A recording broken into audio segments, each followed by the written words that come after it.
എന്തൊക്കെയാ പറയുന്നത്? സ്വാമി ഇങ്ങ വന്നേ പറഞ്ഞുതരാം. അതെ, ലക്ഷങ്ങളുടെ വകയായി നിൽക്കുന്നത്.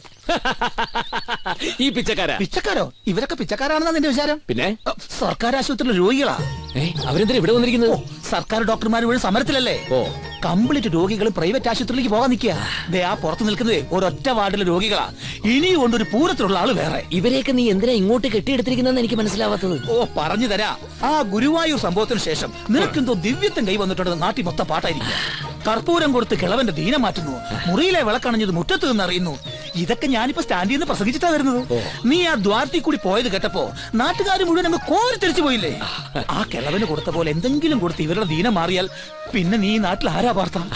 ആരാ? ദിവ്യനല്ലേ, ദിവ്യൻ.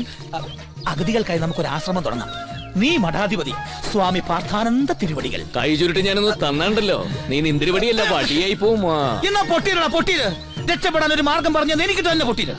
നാട്ടുകാരെ നന്നാക്കി നടന്നു. നീ ആകെ കൂടിയുള്ളത് ആ കട്ട വണ്ടിയാ. ഇപ്പൊ തന്നെ എഞ്ചിൻ പണി 8 പ്രാവശ്യം കഴിഞ്ഞു. എടാ, നമുക്ക് ആ പൂങ്കൊടി കെട്ടിച്ചു വിടണ്ടേ? തറവാട് തിരിച്ചു വാങ്ങണ്ടേ? ആ കള്ള തമ്പിയോടും മകളോടും പ്രതികാരം ചെയ്യണ്ടേ? പിന്നെ ഇതിനൊക്കെ ചങ്കുറ്റം മാത്രം പോരാ, കയ്യിൽ ഒരു സാധനം കൂടി വേണം. പണം. കേട്ടിട്ടില്ലേ? പണത്തിന് മീതെ പരുന്തും പറക്കൂല. കാറ്റ് വീശുമ്പോ തൂറ്റാൻ പഠിക്കണോടാ, അതാണ് ബുദ്ധി.